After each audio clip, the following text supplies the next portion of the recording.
Baik Miza, terima kasih. Salam sejahtera dan salam hormat. Penubuhan Majlis Presiden Perikatan Nasional yang turut dianggotai Presiden-Presiden Parti Gabungan Parti Sarawak GPS akan memberikan manfaat yang besar kepada negeri Sarawak.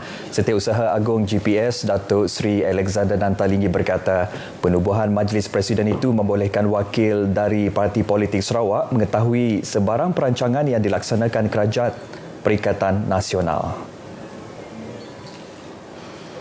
Keanggotaan dalam Majlis Presiden juga membolehkan wakil dari GPS untuk duduk berbincang bersama dengan ahli-ahli majlis lain mengenai sebarang keputusan yang bakal dibuat oleh kerajaan. GPS will also have the opportunity to express our opinions. Yeah, if we agree on something, we will say we agree, and if we don't agree, then that is a good forum for us to say no, we disagree. So there's a lot of benefit to be together in the Presidential Council. Datuk Seri Alexander ditemui media selepas menghadiri majlis makan malam bersama Persatuan Kebajikan Nanga Antawau di Kapit. Majlis makan malam tersebut diadakan sebagai penghargaan kepada Datuk Seri Alexander yang juga ahli Parlimen Kapit yang berusaha membantu kumpulan penduduk itu mendapatkan pampasan tanah mereka yang terjejas oleh pembinaan empangan baleh. 34 buah keluarga di Rumah Panjang Rantai Sedin dekat Nanga Sepetai Kapit kini boleh menarik nafas lega apabila masalah tanah runtuh yang berlaku di belakang rumah panjang mereka akan diselesaikan dengan kerja-kerja pemotongan dan pengukuhan cerun bukit. Sejumlah RM200,000 diperuntukkan bagi tujuan tersebut. Peruntukan tersebut diumumkan ahli Parlimen Kapit yang juga Menteri Perdagangan Dalam Negeri Datuk Seri Alexander Nantalingi ketika melawat kesan tanah runtuh di kawasan rumah panjang itu. Sememangnya kita akan buat pemotongan yang bukit di belakang rumah ini. Mungkin akan menelan belanja tak kurang dari RM100,000 lagi lah untuk kita buat memastikan keselamatan rumah ini nanti. Kita gunakan bentuk yang bagaimana yang sesuai lah. Kita akan berhubung dengan pihak teknikal, itu mungkin JKR boleh membantu bagaimana kita nak buat bentuknya nanti.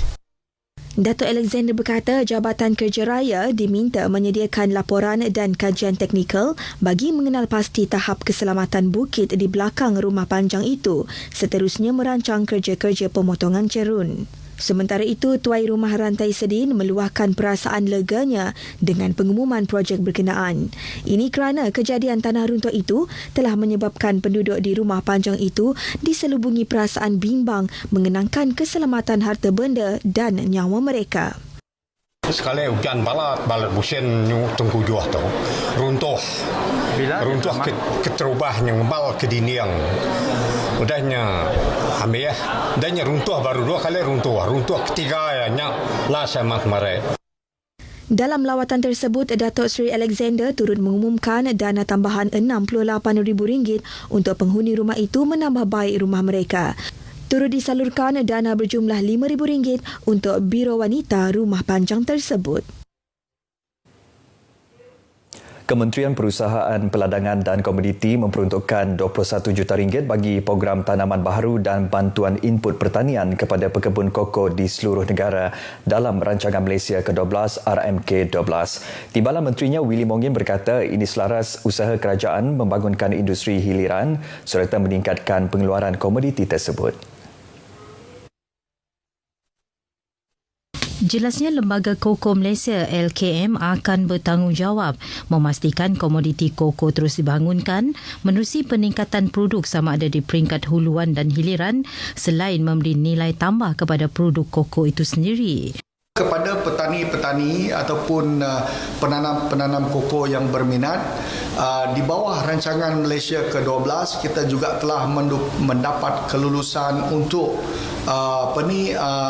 beberapa program penanaman koko dan ini juga melibatkan kalau tidak silap penanaman baru juga dan juga bantuan input pertanian. Beliau ditemui media selepas merasmikan kursus peningkatan kualiti koko Sarawak dan penyampaian anugerah perkhidmatan cemerlang 2019 di Pusat Penyelidikan dan Pembangunan Koko LKM di Kota Semarahan. Willy turut menyarankan pekebun koko khususnya di Sarawak berhubung dengan LKM bagi mendapatkan bantuan dalam bersama membangunkan industri hiliran kerana Sarawak mempunyai kualiti koko antara yang terbaik di Sarawak. Mengenai pusat pemprosesan biji koko dan coklat Kompleks Sara Koko Cluster di LKM, beliau berkata ia mampu menjadi game changer. Peringkat huluan koko berkonsepkan farm to table. Pembangunan pusat tersebut merupakan sebahagian daripada komponen di bawah Sara Koko Cluster di Sarawak melibatkan kos berjumlah 14 juta ringgit di bawah RMK 11. Program Sara Koko Cluster melibatkan tanaman koko di Sebuyau, Padawan, Asajaya, Kota Semarahan, Tebeduk dan Serian dengan keluasan 1,297 hektar yang melibatkan seramai 526 petani. Dalam majlis ini, Willy menyerahkan sijil projek siap Pusat Pengumpulan Biji Koko Fasa 1 dan Pusat Pemprosesan Biji Koko dan Coklat Kompleks Sara Koko Cluster kepada LKM.